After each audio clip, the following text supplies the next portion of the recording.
La estrategia del día es traída para ti por BloombergLinea.com. Muy buenos días. Pues ¿cuál fecha fatal si ya nos la sabemos? Hablamos de la confusión en los mensajes de Trump con los aranceles y el nuevo aplazamiento, que no es aplazamiento. ¿Qué dicen los bancos mexicanos sobre el asunto de los cárteles designados como terroristas? Además, al interior del gremio, el CEO que se prepara para asumir la ABM y en qué contexto. Hablamos de lo preocupante también de las cifras de inversión extranjera directa y cómo las actitudes de Elon Musk ya le pasan factura a Tesla. No olviden hacer clic al botón de seguir del podcast, activar la campana para que puedan recibir la alerta de un episodio nuevo cada mañana. ¿De qué estamos hablando? Estados Unidos, si entendimos bien, mueve la fecha de la aplicación de los aranceles de 25% a México y Canadá para el 2 de abril. Nueva fecha, tiempo adicional, para nada. Es la que siempre ha sido, incluso con el nerviosismo que se desató a finales de enero y en estas últimas semanas antes de marzo. La verdad, siempre estuvo en el papel cuando Trump, la noche del 20 de enero, su primer día en la Casa Blanca y en medio de las celebraciones por su investidura, firmó el documento America First Trade Policy, en español algo así como la política comercial de América Primero. Desde ahí estuvo la contradicción entre la furia verbal de su presidente y el verdadero proceso a seguir. Había una fecha límite que impuso para que su equipo le presentara un estudio que evaluara los flujos de migración ilegal y fentanilo y a partir de esto, entonces sí, determinar las medidas comerciales.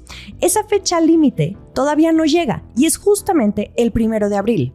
La verdad, siempre ha estado en el papel, aunque también la confusión, porque independientemente del tiempo aire que le está otorgando a los países de Norteamérica, especialmente a México, han sido tantas veces las que Trump ha dicho fechas, reiterado amenazas y jugar con la percepción de la relación trilateral, que ya no sabe uno cómo tomar los mensajes que se emiten desde la Casa Blanca. Fue el caso de este miércoles 26 de febrero, durante la primera sesión de su gabinete, cuando Trump se refirió a inicios de abril como la implementación del arancel, que hace sentido con lo que firmó a finales de enero en esa orden ejecutiva. Pero luego Lutnick, el secretario de Comercio, confundió más porque precisó que esta prórroga de 30 días, que viene desde que se pusieron de acuerdo los líderes de Norteamérica desde principios de febrero para reforzar los controles de seguridad y control de drogas, y que evitó la supuesta imposición de aranceles, ahora resulta que únicamente esa fecha era para ver resultados en el problema del fentanilo, pero que abril era la mera. Ni el presidente ni el secretario de Comercio aclararon si se trataba de una nueva prórroga o qué. Espero no haberlos confundido yo tampoco. El asunto es que también están otras fechas en la fila, como la esperada para la entrada en vigor de los aranceles recíprocos o los que aplicarían a la Unión Europea. Aranceles por aquí, aranceles por allá, ninguna fecha clara y pura confusión en el orden de seguir alimentando un cartucho que se le puede quemar muy rápido, porque así y así y así traerá Donald Trump al mundo hasta que consiga lo que quiere. Al hacer realidad su amenaza arancelaria, pues se acaba el juego, la diversión, el poder de negociación. Por eso no sorprende que los mercados financieros ya ni reaccionen, ya no están cayendo en el juego de Trump.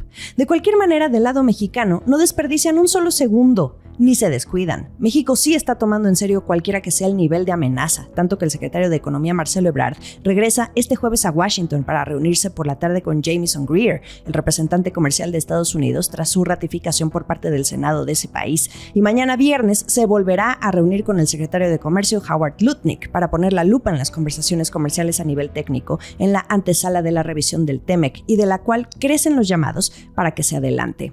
Y finalmente, ¿qué esperar de Trump con la Unión Europea en medio de esta ola de declaraciones confusas que evocan más bien a la improvisación, además de una sobreexposición diaria del mismo presidente y su gabinete? Trump dijo que esos aranceles serían del 25%, pero luego se lanzó a comentar sobre los automóviles y otros temas. Dijo que veía a la Unión Europea como un caso diferente a otras situaciones porque consideraba que el grupo se había formado para molestar a Estados Unidos y que se han aprovechado. Bloomberg News intentó obtener claridad tras este suceso, pero la Casa Blanca no respondió de inmediato a una solicitud para aclarar los comentarios comerciales del presidente. En otras noticias.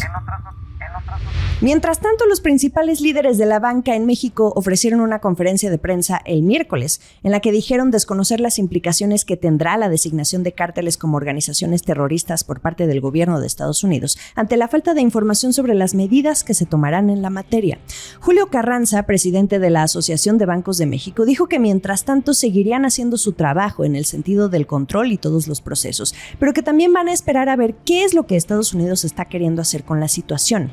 Recordemos recordemos que el gobierno de Trump designó a 6 cárteles mexicanos como organizaciones terroristas, una medida que tendría consecuencias financieras como la prohibición para realizar negocios con personas y empresas vinculadas a estas agrupaciones. Carranza aseguró que en el sector están tranquilos por el trabajo que han realizado en materia de combate al lavado de dinero y financiamiento al terrorismo, aunque están redoblando los esfuerzos. En palabras textuales dijo: desde luego que hay crimen organizado, desde luego que hay ingreso de dinero a nuestro país del crimen organizado, pero al cumplir cabalmente con lo que tenemos que hacer, reducimos los riesgos de manera muy importante y estamos totalmente dispuestos a seguir trabajando con nuestras autoridades. También Raúl Martínez Hostos, vicepresidente de la ABM y en su calidad de director general de Barclays en México, aseguró que el sector bancario mexicano está muy presente en las discusiones con las autoridades financieras mexicanas y en el diálogo con sus contrapartes en Estados Unidos. Adelantan que Hacienda está realizando los contactos con el Tesoro estadounidense, la Red de Ejecución de Delitos Financieros, FinCEN por su acrónimo en inglés, y la Oficina de Control de Activos Extranjeros, que una vez que cuenten con mayor información respecto a la designación, la ABM entonces comenzará el trabajo con distintos organismos de Estados Unidos, además de sondear con despachos mexicanos y abogados para efectos de poder identificar, determinar y analizar cuáles podrían ser los impactos. Relevos. A propósito, este año toca cambio de presidente en la Asociación de Bancos de México, que hasta mayo seguirá a cargo de Julio Carranza, presidente de Bancoppel, hasta que en la convención bancaria en Puerto Vallarta ese mes seguramente le pasará el bastón de mando a Emilio Romano, director de Bank of America en México, como el nuevo presidente del gremio. Es un nombre que estuvo sonando fuerte en las últimas semanas, hasta que finalmente se confirmó que fue el único que se registró al proceso para competir por la sucesión, lo que hace evidente que hay un nuevo líder. Lo interesante de esto es que se trata del líder de un banco que no tiene operación de banca de consumo en México, no atiende al retail, solo a empresas, principalmente de Norteamérica, mediante servicios de banca de inversión y corporativa. Pero su posición en el país, como representante del que es el banco más importante de Estados Unidos, pesa en medio de la incertidumbre comercial. La Asociación de Bancos de México, a través de Julio Carranza, se ha visto muy alineada a las estrategias que manejan en Palacio Nacional. De hecho, Carranza no falta a ninguno de los eventos más importantes de la presidenta, desde su discurso de 100 días en el Zócalo hasta eventos como el de Hecho en México la semana pasada.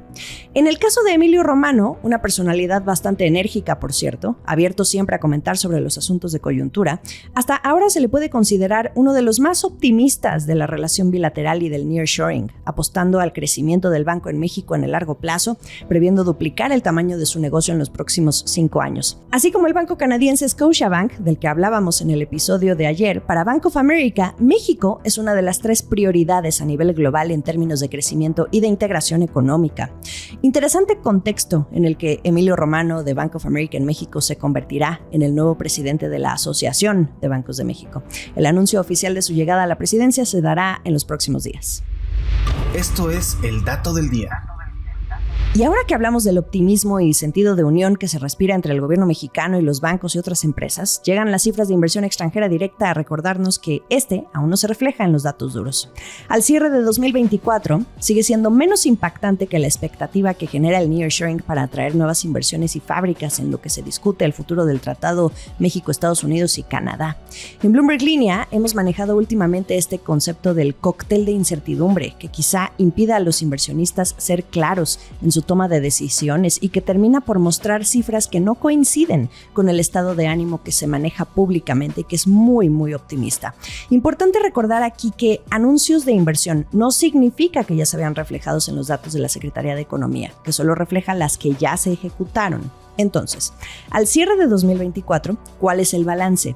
Se registró un nuevo máximo histórico de inversión extranjera directa en México, con 36.872 millones de dólares, siendo la cifra más alta del periodo desde que se tiene registro. Sin embargo, el monto se queda por debajo de lo esperado por el mercado y no aumentó el ritmo de crecimiento. Además, se desplomó el flujo de divisas que llegaron como nueva inversión. Los economistas que fueron consultados por Banco de México, entre los que se encuentran perfiles de Bank of America, Barclays, JP Morgan, Natixis y S&P Global Market Intelligence, estimaron que ingresarían al país 37.127 millones de dólares. También el Consejo Mexicano de Comercio Exterior había previsto incluso más, 40.000 millones de dólares, pero lo que fue realmente esa cifra quedó por debajo de estos dos pronósticos. Desde la consultora Integralia nos tomaron el teléfono para explicarnos que las posibles razones pueden estar en la reforma judicial de AMLO, la incertidumbre política que trajo la elección, la supermayoría de Morena en el Congreso y el resto de reformas constitucionales.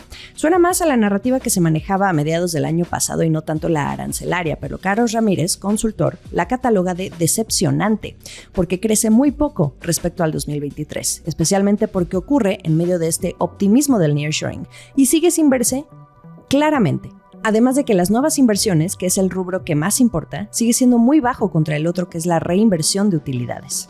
Los datos mostraron que del total de inversión extranjera registrada en 2024, solo 8.6% fue nueva inversión y la gran mayoría, el 77.9%, fue reinversión de utilidades. El restante, que sería un 13.5%, fueron cuentas entre compañías. Hay una marcada desaceleración en términos de inversión extranjera directa. Desde la perspectiva de Integralia, las empresas no están encontrando condiciones óptimas para instalarse en México, además de que continúan los problemas estructurales del país. Y ustedes dirán, ¿cómo, Jimena, si tú nos has estado hablando de que hay alineación, varios anuncios este mes? Sí, pero recuerden que esto es al cierre de 2024 y los nuevos anuncios de inversión aún no se han ejecutado. Son eso, anuncios. Y el gobierno lo tiene muy presente porque mientras persista la incertidumbre en materia comercial e incluso esos problemas estructurales que menciona Integralia, la misma presidenta Claudia Sheinbaum está consciente del riesgo que podrían correr inversiones en México por la aplicación de las tarifas. Así lo dijo en su conferencia de prensa del 17 de febrero pasado, al argumentar que las empresas se esperan hasta conocer de qué tipo de arancel se tratará, cómo se aplicará, cuándo se aplicará, por cuánto tiempo. En fin, dijo que era cuestión de sentido común. Entonces, pues prácticamente acepta la situación. Hay un dato adicional que debemos tener presente para seguir en futuros balances, y ese es el ritmo de crecimiento de la inversión extranjera directa año con año. De 2023 a 2024 se mantuvo estática, al crecer solo de 2.2 a 2.3%. El último sorbo. Nada más para dejarles el más reciente vistazo que nos deja ver Bloomberg News al impacto que están teniendo las actitudes de Elon Musk y su cargo en el gobierno estadounidense como mano derecha de Trump. En un reportaje que vale la pena leer, Bloomberg apunta a que hay clientes que ya no quieren saber nada de Tesla, además de recordarnos que las ventas de autos cayeron 45% en Europa en enero, tras su primer descenso anual de entregas globales en más de 10 años. La empresa está mostrando signos particulares de tensión en lugares donde su CEO se está insertando en la política de formas que van en contra de la misión y los valores de esta empresa, que es Tesla. En California, por ejemplo, las ventas de Tesla cayeron un 12% el año pasado, mientras Musk atacaba a los dirigentes de este estado que desempeñó un papel fundamental, crucial, para que esta empresa de automóviles sobreviviera a sus tumultuosos primeros años y se convirtiera en una de las empresas más valiosas del mundo. Así las cosas, con el hombre más rico del mundo. Les voy a dejar el link en la descripción del episodio para que puedan leer esta historia. Lo mejor de la información económica y de negocios está aquí en La Estrategia del Día. Estamos en Twitter como @laestrategiamx, en Instagram me encuentran como @JimenaBusiness y en YouTube los episodios completos en video. Esta fue La Estrategia del Día, escrito y narrado por Jimena Tolama, producido por Arturo Luna y Daniel Hernández. Que tengas un día muy productivo.